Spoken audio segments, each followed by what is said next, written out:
स्मृतापि तरुणातपं करुणया हरन्ति नृणाम् अभङ्गुरतनुत्पुषां वलयिताशतैर्विद्युतां कलिन्दगिरिनन्दिनी तटसुरद्रुमालम्बिनी मदीयमतिचुम्बिनी भवतु कापि कादम्बिनी।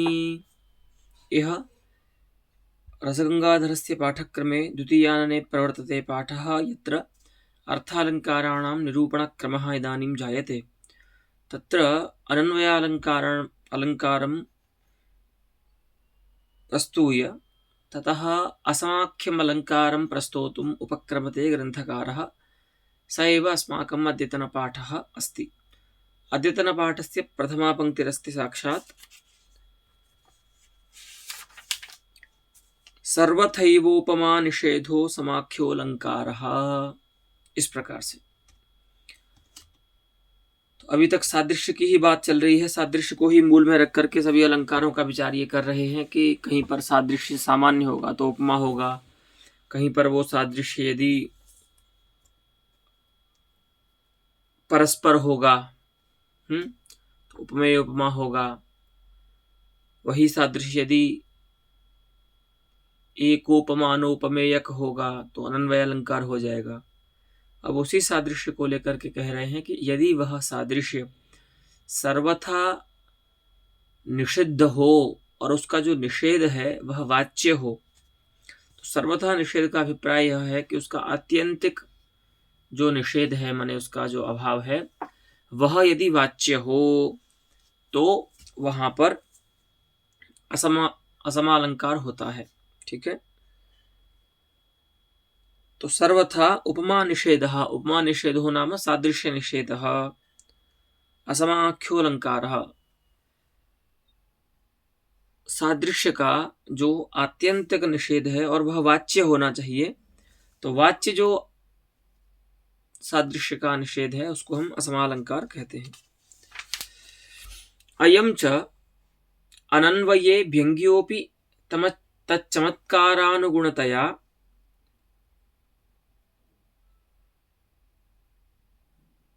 रूपक दीपकादौ उपमा इव न पृथग अलंकार व्यपदेशं भजते।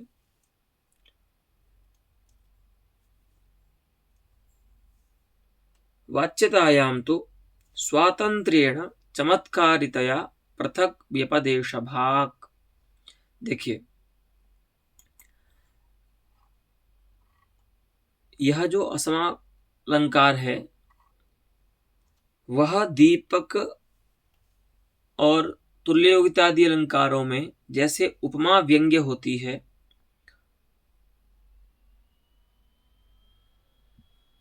उसी प्रकार से असमालंकार में अनन्वयालंकार व्यंग्य होता है। क्योंकि आप जानते ही हैं कि अनन्वयालंकार के स्थल में भी निरुपमत्व की प्रतीति व्यंजना से होती ही है और द्वितीय सदृश का व्यवच्छेद वहां पर भी ज्ञात होता ही है। तो व्यंग्य दशा में जो असमालंकार है वह अनन्वय ही होता है सिद्ध, लेकिन वाच्य दशा में उसका स्वातंत्र्येण व्यवहार किया जाता है असमालंकार के नाम से। तो जैसे दीपक तुल्ययोगितादि अलंकारों में उपमा के व्यंग्य होने पर भी व्यंग्य दशा में भले दीपकालंकार ध्वनि या तुल्ययोगितालंकार ध्वनि ऐसा व्यवहार न बने, क्योंकि वहां पर उपमा ही व्यंग्य होती है उनके जहां पर दीपकादि अलंकार होते हैं, लेकिन वाच्य दशा में तो वहां पर भी अयम दीपकालंकारः अयम तुल्ययोगितालंकारः इस प्रकार का ही उपदेश होता है ना। तो ये कह रहे हैं कि बिल्कुल उसी स्थल की तरह यहाँ पर भी जहां पर असमालंकार है वहां सभी जगह पर व्यंग्य दशा में तो अनन्वयालंकार रहेगा ही, लेकिन तो व्यंग्य दशा में जो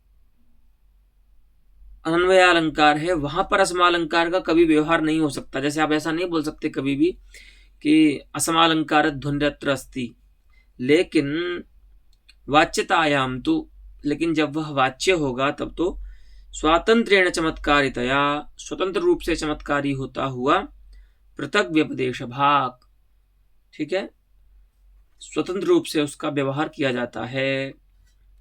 तो बोले वहां पर क्या होता है जब व्यंग्य होता है, तो वो बता रहे हैं कि अनन्वये च व्यंग्योपि तच्चमत्कारानुगुणतया, माने व्यंग्य अनन्वय का चमत्कार करेगा और फिर जाकर के जो मुख्य प्रधान रसादि अर्थ होंगे उनका चमत्कारक होता है, ये उत्कर्ष का पोषक बनेगा। लेकिन वाच्य दशा में तो स्वतंत्र रूप से वह चमत्कारी होता है, दीपक तुल्य योगिता आदि की तरह। इसीलिए जैसे रूपक, दीपक और तुल्य योगिता आदि अलंकारों में पृथक वाच्य दशा में व्यवहार रूपक आदि होते हैं, उसी प्रकार से वाच्य दशा में जब उपमान या उपमा का निषेध वाच्य हो, तो वहां पर आप अनन्वय अलंकार नहीं बोल सकते, वहां पर आपको असमालंकार बोलना होगा। अनन्वय अलंकार और असमालंकार में इतना ही भेद है, देखो दोनों में ही उपमा का निषेध तो होता ही है, भले वहां पर आपको द्वितीय सदृश के व्यवच्छेद से सादृश्य का निषेध होता हो, माने उपमान निषेध पूर्वक उपमा का निषेध होता है अनन्वय अलंकार में, लेकिन वह कैसा निषेध है, तो वहां पर निषेध वाच्य नहीं होता। कहीं पर भी आप अनन्वय अलंकार देखते हो तो वहां पर यह नहीं लिखा होता कि रामस्य सदृशः कोपि नास्ति, ऐसा नहीं लिखा, रामः राम एव ऐसा लिखा होता है। उससे राम में निरुपमत्व की प्रतीति होती है बाद में, ठीक है। लेकिन असमालंकार में ज्ञान तो यही होगा, उपमान या उपमा का निषेध ही होगा, आत्यंतिक निषेध होगा अनन्वय की तरह। लेकिन यहां अनन्वय की तरह वो व्यंग्य ना होकर के वाच्य ही होता है। नकार जो निषेध या अभाव का वाचक अव्यय है, उसके द्वारा यहां पर कहा जाता है उस सादृश्य के निषेध को या सदृश के निषेध को, ठीक है। यही भेद है प्रायः अनन्वय और असमालंकार में। वही कहते हैं कि व्यंग्य दशा में तो अनन्वय में व्यंग्य होता हुआ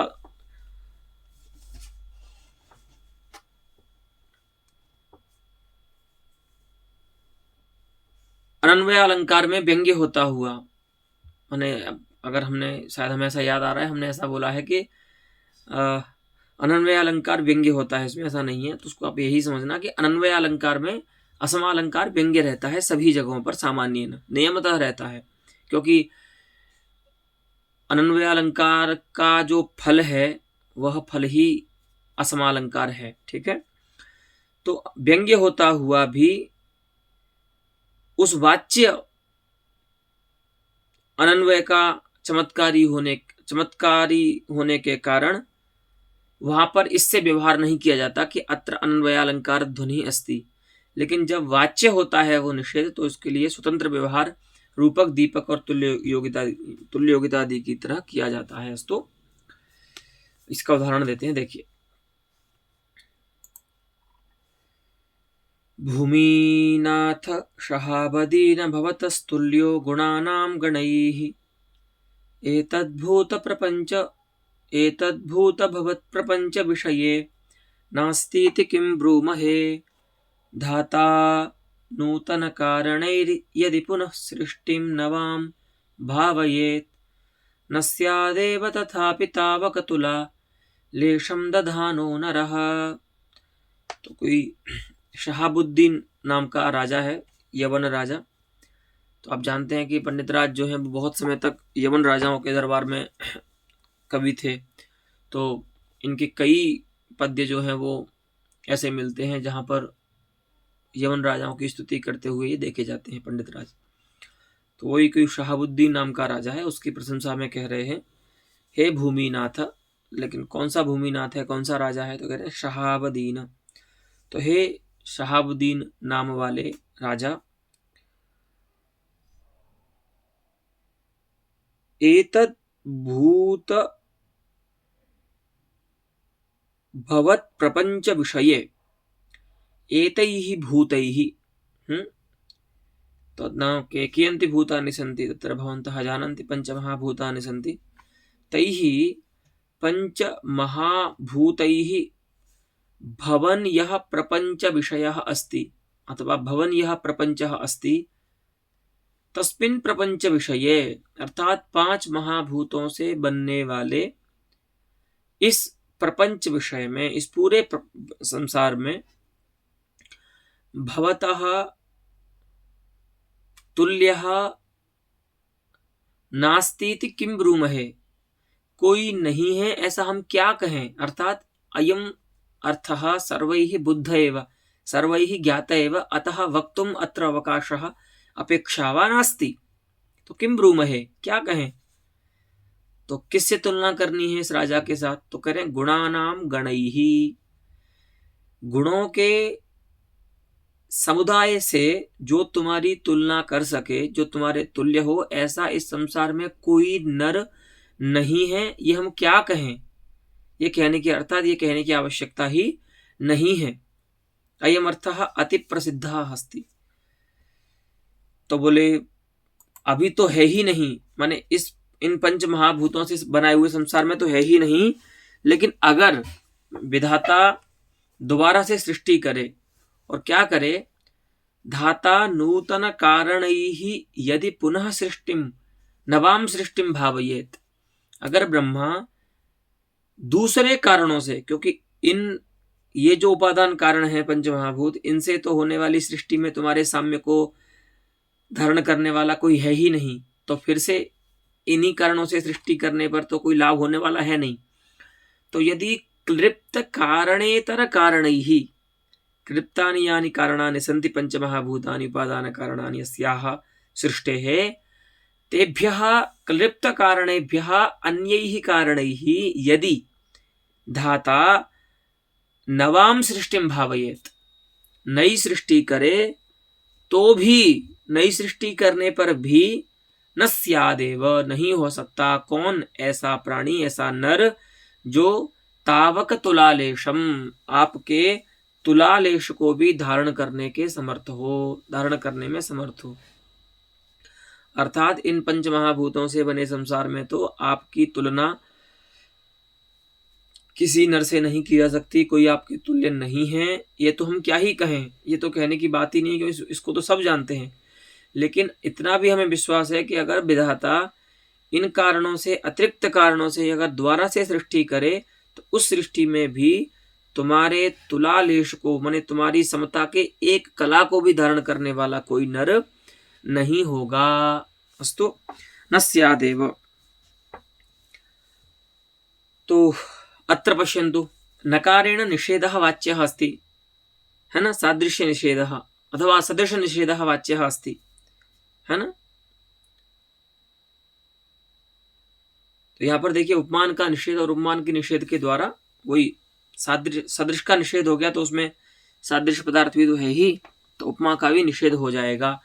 और यह जो निषेध है वो आत्यंतिक निषेध है, न स्यादेव। ठीक है, तो इस प्रकार से उपमा का निषेध वाच्य होने से यहाँ पर असमालंकार होता है। अस्तु, इदानीं द्वितीयम् उदाहरणं दर्शयति आचार्यः। पश्यन्तु, यथा वा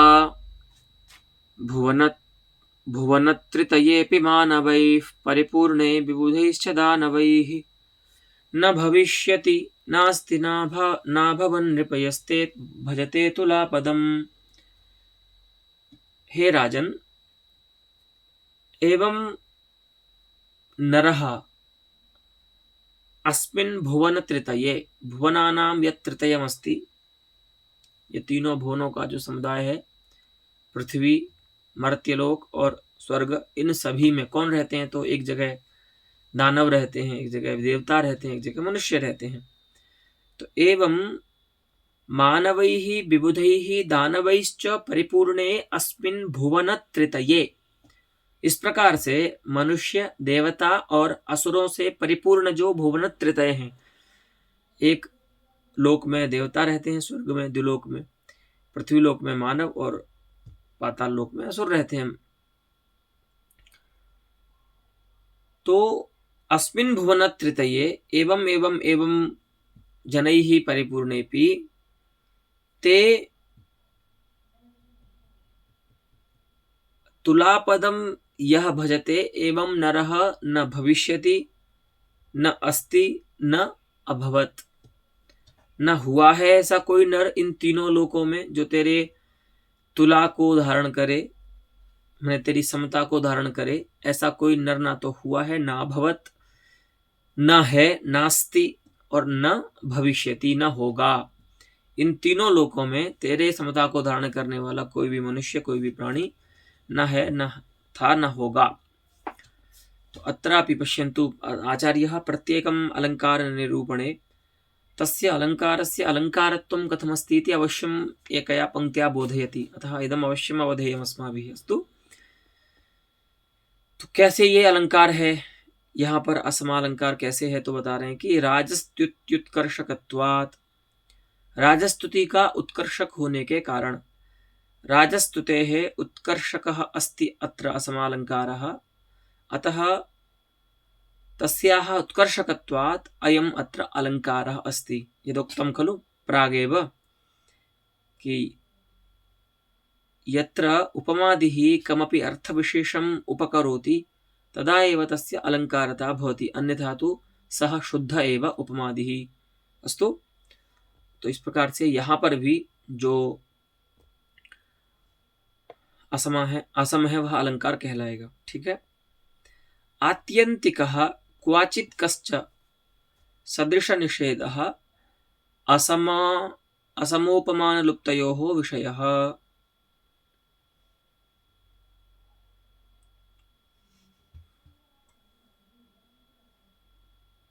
हाँ, अब देखिए, उपमा माने लुप्तोपमा और असमालंकार में समान विषयता की शंका कोई करता है कि जैसे आप असमालंकार को बता रहे हैं उसी प्रकार से तो लुप्तोपमा होती है, तो इन दोनों का विषय पृथक है, ऐसा आचार्य यहां से बताएंगे। देखिए, तो मतलब उनका यह है कि लुप्तोपमया एव अयम गतार्थः भवतु असमालंकारः, लुप्तोपमा के द्वारा ही यह गतार्थ हो जाए, इसको अलग से कहने की क्या आवश्यकता है। तो बता रहे हैं कि नहीं, पृथक विषयता अस्ति उभयोः, अतः लुप्तोपमया अस्य गतार्थत्वं नास्ति। बताते हैं, देखिए, आत्यंतिकः क्वाचित् कश्च सदृश निषेधः असमोपमान लुप्तयोः विषयः। देखिए, पहली बात तो ये समझ लीजिए, आत्यंतिक जो सदृश निषेध होता है वह असमालंकार का विषय होता है, और क्वाचित जो सदृश निषेध होता है माने जहां पर संभावित उपमान जो है वह कहा नहीं गया है। उपमान लुप्ता जहां पर होती है ना, लुप्तोपमा, वहां पर उपमान संभावित है लेकिन कहा नहीं गया है। तो कहा नहीं गया है इसका मतलब ये नहीं कि उसका अत्यंत निषेध है, उसका क्वाचित का निषेध है, वो माने या अभी निषेध है लेकिन वो संभावित है, आगे हो सकता है उपमान उसका। ठीक है, तो यही बता रहे हैं कि आत्यंतिकः सदृश निषेधः, सर्वथा जो सदृश का निषेध है माने उपमान का जो अत्यंता भाव है वह होता है असमालंकार का विषय, असमस्य विषयः। और क्वाचित का जो सदृश निषेध है, ठीक है, क्षणिक जो सदृश निषेध है या आपाततः जो सदृश निषेध हो रहा है वह होता है लुप्तोपमा का विषय। सर्वथा एव उपमान निषेधेन सादृश्य प्रतिष्ठानात् न उपमा गंधोपि।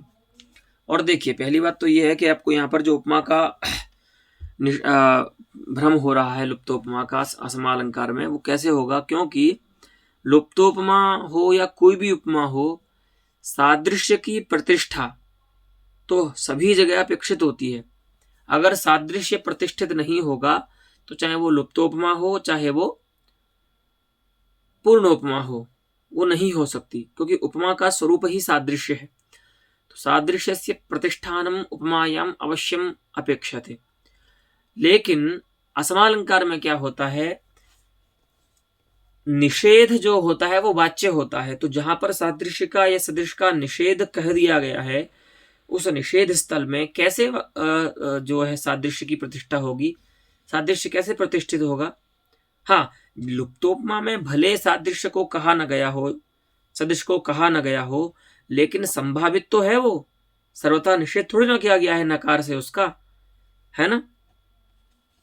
लेकिन असमालंकार में तो सर्वथा वह निषिद्ध हो जाता है सादृश्य, इसीलिए अप्रतिष्ठित होता हुआ उपमा को उपमा नहीं हो सकती वहां पर।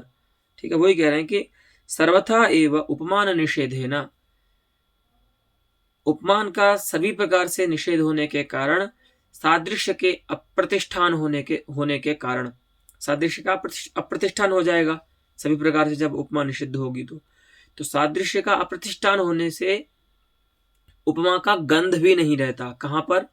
असमालंकार के विषय में। भुवन तृतीयेपि इत्यादि पद्यों में उपमा का गंध भी नहीं है, क्योंकि यहां पर नकार से सर्वथा उपमान का निषेध होने के कारण सादृश्य जो है वो अप्रतिष्ठित है। अस्तु,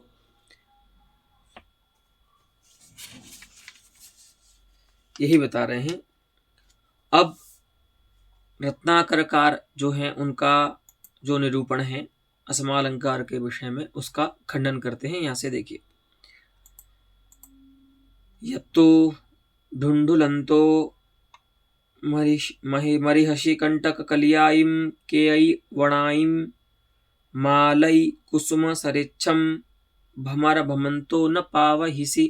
ये प्राकृत रूप है इस पद्य का, मालती माधव का ये पद्य है। तो ये आपने पद्य पहले पढ़ा है। माधव जो है वो भ्रमर को उद्देश्य करके कह रहा है कि हे भ्रमर, तुम उस केतकी के कांटों वाले वन में घूम घूम करके मर जाओगे ढूंढ ढूंढ करते हुए, लेकिन तुमको मालती के जैसा पुष्प नहीं मिलेगा पूरे इस वन में, ऐसा अभिप्राय है। तो ये लुप्तोपमा में उदाहरण दिया था, है ना। तो देखिए, न इयम उपमान लुप्तोपमा, ये आचार्य मंबट ने भी उपमान लुप्ता का जो है स्थल वहां पर उदाहरण दिया है। तो रत्नाकरकार कहते हैं कि यहां पर उपमान लुप्ता उपमा नहीं है। अब क्यों नहीं है उसकी युक्ति देंगे। देखिए, तस्याह संभवदुपमानात् उपमानानुपादान विषयत्वात्। हाँ, क्योंकि उपमान लुप्ता जो होती है वह संभावित उपमान के अनुपादान वाली होती है। माने जहां पर उपमान संभावित तो है लेकिन अनुपात है, वाक्य में नहीं कहा गया है ना। तो उपमान लुप्तोपमा वहां होती है जहां पर जो विषय अनुपात उपमान वाला है, लेकिन अनुपात उपमान का मतलब यह नहीं है कि वहां पर उपमान है ही, हो ही नहीं सकता। संभावितस्यापि उपमानस्य अनुपादानात् इयम उपमान लुप्तोपमा भवति। ठीक है, तो वही कह रहे हैं कि संभवतः उपमानस्य संभवद उपमानम तस्य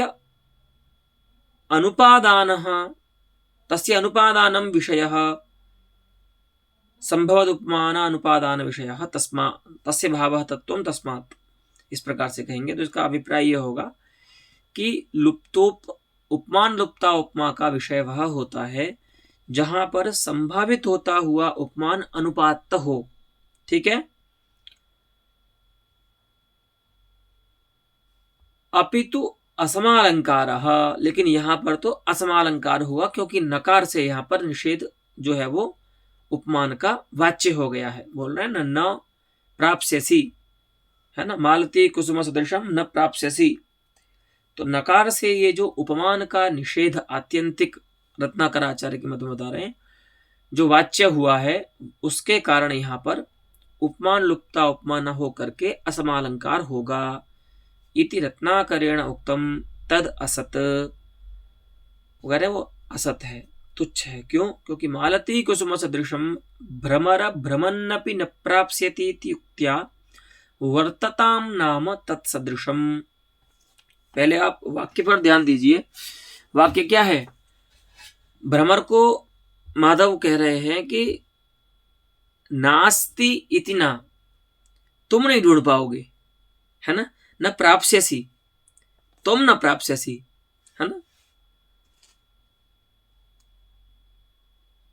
तो मालती कुसुम सदृशम भ्रमर भ्रमन्नपि न प्राप्स्यसि इत्युक्त्या वर्तताम नाम तत्सदृशम। ऐसे ऐसा कहने से ऐसा अर्थ आता है, अभिव्यक्त होता है कि वर्तताम तत्सदृशम नाम, कोई उसके सदृश वस्तु होगी ही, है ना, अथवा हो,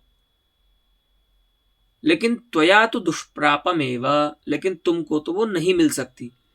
तो इस प्रकार से नकार से जो निषेध किया गया है वह आत्यंतिक निषेध नहीं है, वह क्वाचित का निषेध है। माने उस बोधा विशेष के लिए वो वस्तु दुष्प्राप्य है। तो ये जो निषेध हो रहा है उपमान का, यह क्वाचित का निषेध है, आत्यंतिक निषेध नहीं है।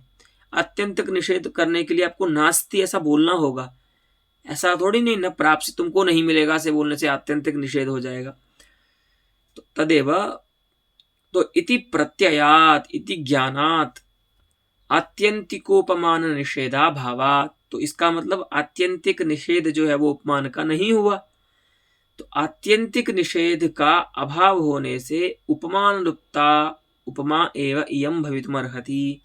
तो इसीलिए यह जो है वह उपमान लुप्ता उपमा ही हो सकती है, इसमें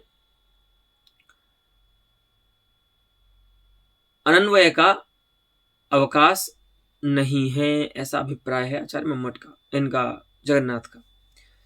नासमालंकारः अन्यथा मालती कुसुम सदृशम नास्त्येव इत्येव ब्रूयात्, नास्ति इत्येव ब्रूयात्, न तो प्राप्स्यति प्राप्स्यसि इति। हाँ, अगर यहाँ पर अनन्वय अलंकार उनको इष्ट होता तो वह उपमान का इस प्रकार का निषेध नहीं करते, है ना, मतलब कि भ्रमर तुमको नहीं मिलेगा। यहाँ पर ऐसा बोलते हैं कि नास्ति मालती कुसुम सदृशम नास्ति, तो नास्ति बोलने से ही आत्यंतिक निषेध होता है, प्राप्स्यसि बोलने से आत्यंतिक निषेध नहीं होगा, अपितु क्वाचित का निषेध होगा।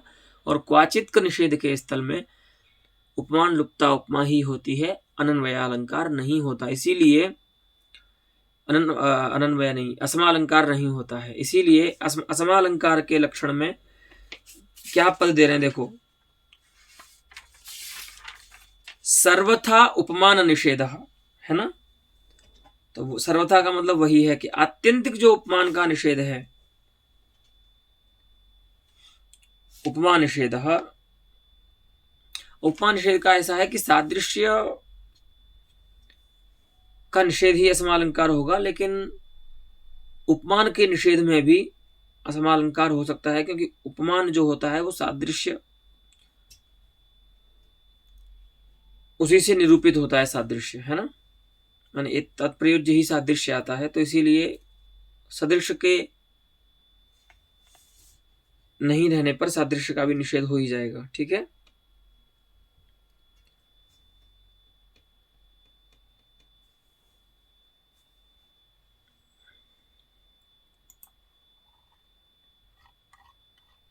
अथ असमालंकार ध्वननेनैव चमत्कारोपपत्तेः अनन्वयस्य पृथग अलंकारता कथमिति चेत सत्यम। अब यहां पर थोड़ा यही बात आएगी कि अनन्वय के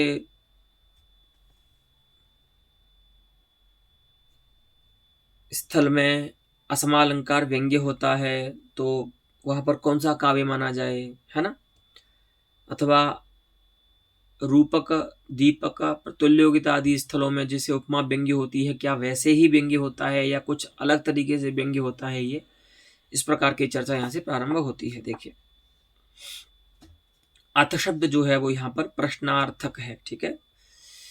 तो अथ असमालंकार ध्वननेनैव चमत्कारोपपत्तेः अनन्वयस्य पृथगलंकारता कथम। देखिए, अनन्वय अलंकार में जो चमत्कार होता है वह किस अंश से होता है, तो इसी अंश से होता है जब प्रमाता को ये ज्ञान होता है सहृदय को कि अच्छा यहाँ पर कवि यह कहना चाह रहा है कि राम जी के जैसा कोई दूसरा नहीं है। तो जो उपमान का निषेध है या जो निरुपमत्व की प्रतीति है उपमेय में, उसी से तो चमत्कार होता है सहृदय को। इसका मतलब क्या हुआ कि असमलंकार जो व्यंग्य हो रहा है अनन्वय के स्थल में, उस व्यज्यमान असमालंकार से ही चमत्कार होता है अनन्वय के स्थल में। तो जब चमत्कार, भाई अब चमत्कार जिससे होता है उसी को तो आप अलंकार कहते हैं। तो चमत्कार तो व्यज्यमान असमालंकार से हो रहा है ना। तो फिर अनन्वयालंकार को पृथक अलंकार क्यों कहते हैं आप? जब अनन्वय के स्थल में नियमतः व्यज्यमान असमालंकार से ही, असमालंकार ध्वनन से ही चमत्कार उपपन्न होगा और नियमतः होगा। ऐसा नहीं कि कहीं पर वो नहीं रहेगा, ऐसा नहीं। नियमतः जहां जहां पर अनन्वयालंकार होगा वहां वहां पर तज्जन्य चमत्कार जो होगा वह असमालंकार की व्यंजना से ही होगा। तो फिर क्यों आप अनन्वयालंकार की पृथक अलंकारता मानते हैं, ऐसा प्रश्न होता है। तो उसको बोलते हैं सत्यम। ये बात आपकी ठीक है, लेकिन सुनिए, दीपकादेः अपि उपमाभिव्यक्त्या एव चमत्कारोपपत्तौ कथम नाम पृथक अलंकारत्वमिति तुल्यम। अब हम आपसे प्रति प्रश्न कर रहे हैं, जो आप हमसे प्रश्न कर रहे हैं, माने पूर्व पक्षी से ही प्रश्न करते हैं पंडित राज। तो बोलते हैं जिस युक्ति से आप वहां पृथक अलंकार मान रहे हैं, उसी युक्ति से अनन्वय को भी पृथक अलंकार मानिए। तो दीपकादेः, तो आदि शब्देन अत्र तुल्ययोगिता रूपकम इत्यादयः सादृश्यमूलकाः अलंकाराः अवश्यं कर्तव्याः। तो कि जैसे दीपकादि में उपमा की अभिव्यक्ति से ही, है ना, सादृश्य की अभिव्यक्ति से ही चमत्कार की उपपत्ति होती है, दीपकादि अलंकारों से भी। ठीक है, जब तक उपमा व्यंग्य नहीं होगी, सादृश्य मूल में नहीं रहेगा, तब तक वहां पर भी चमत्कार नहीं होगा।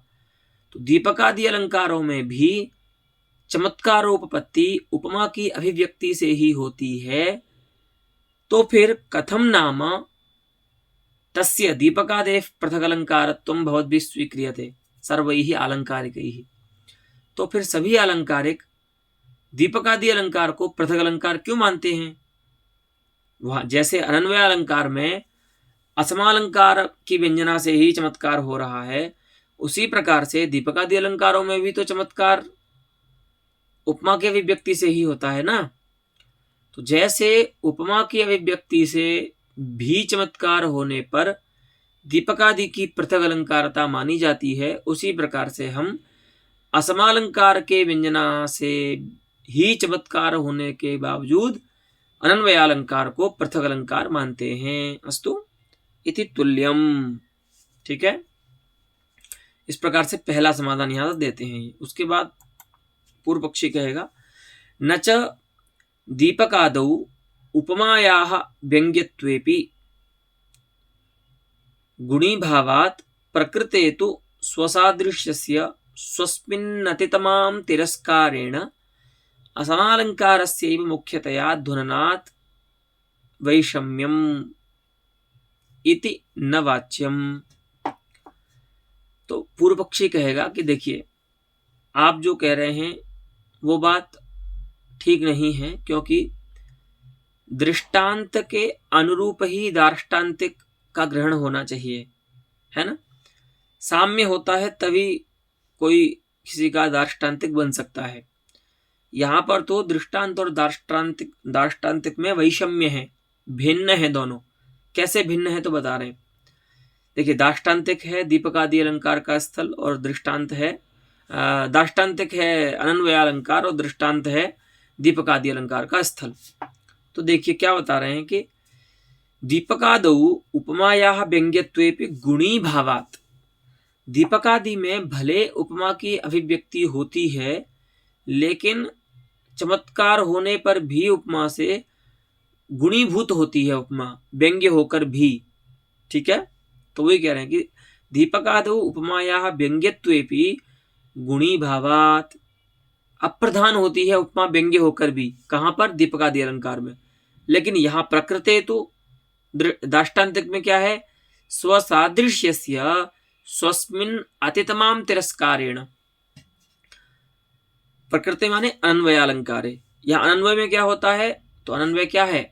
स्वस्य स्वस्मिन् सादृश्यमेव अनन्वयः, अपना अपने में ही सादृश्य जो है वो अनन्वय अलंकार है। तो स्वसादृश्यस्य स्वस्मिन्, अपना ही जो सादृश्य है उसका अपने में ही है, जो क्या है? तिरस्कार, अतितमाम तिरस्कारेण, बाधित होने से अत्यंत तिरस्कार हो जाता है, अप्रधान हो जाता है वो। ठीक है, तो जब वो अप्रधान हो जाएगा तो मुख्य कौन होगा? है ना, वह जो बाधित सादृश्य है, स्वसादृश्य जो अपने में ही बाधित होता हुआ जो सादृश्य है, वह जब अमुख्य हो गया तो मुख्य कौन होगा? प्रधान कौन होगा उसकी अपेक्षा से? तो कह रहे हैं कि असमालंकारस्यैव मुख्यतया। तो वहां पर क्या है? जो व्यज्यमान जो असमालंकार है, वही निरुपमत्व प्रतीति रूप जो असमालंकार है, वही क्या होता है वहां पर? तस्यैव मुख्यतया ध्वननात्, वही वहां पर मुख्य रूप से ध्वनित होता है। तो यहां अंतर है।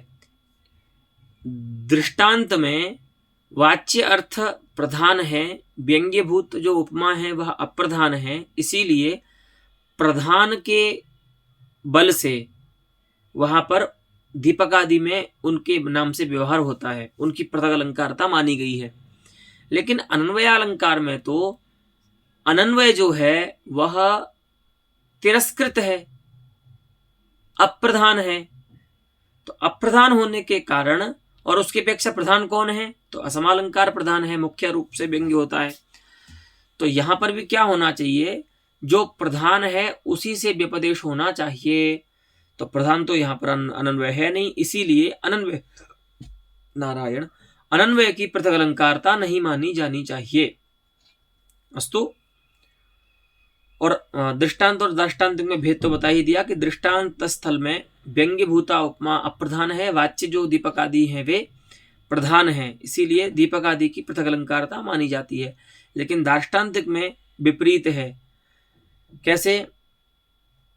अनन्वय जो है वह अप्रधान है, तिरस्कृत है, और उसकी अपेक्षा जो व्यज्यमान है असमालंकार वो प्रधान है। इसीलिए हम यहां पर यह आक्षेप कर रहे हैं कि असमालंकार की पृथक अलंकारता नहीं होनी चाहिए। अस्तु। तो उत्तर देते हैं कि यथा ही दीपक समासोक्त्यादौ गुणीभूत व्यंग्य सत्वेपि अलंकारत्वं न हीयते, एवं अनन्वये प्रधान व्यंग्य सत्वेपि न किंचित विरुद्धम। कह रहे हैं ये कोई विरोध इससे नहीं हो रहा है कि अगर कहीं पर व्यंग्य अप्रधान है तो वहां पर उसको, उससे भिन्न जो अलंकार है उसको हम मान सकते हैं, कहीं पर अगर वो व्यंग्य प्रधान है तो उससे भिन्न जो अलंकार है उसको नहीं मान सकते, ऐसा नहीं है। जैसे दीपकादि, दीपक समासोक्ति आदि में गुणीभूत व्यंग्य होने पर भी अलंकार माना जाता है दीपक आदि को पृथक रूप से, उसी प्रकार से उनका अलंकारता समाप्त नहीं होती है। उसी प्रकार से अनन्वय में भी प्रधान व्यंग्य के होने पर न किंचित विरुद्धम, अर्थात अलंकारत्वस्य विरोधः कथमपि अनन्वयेपि न भवति, अर्थात अनन्वयालंकारस्यापि पृथक अलंकारता न केनापि विरुध्यते। अस्तु। तत्र अलम् एतावता पाठेन पुनः अत्रैव अस्मिन्नेव विषये इतोपि युक्तयः सन्ति पूर्वपक्षिणः, तत्र समाधानानि च सन्ति पण्डितराजस्य, तानि वयम् आगामिनि पाठे ज्ञास्यामः। धन्यवादः।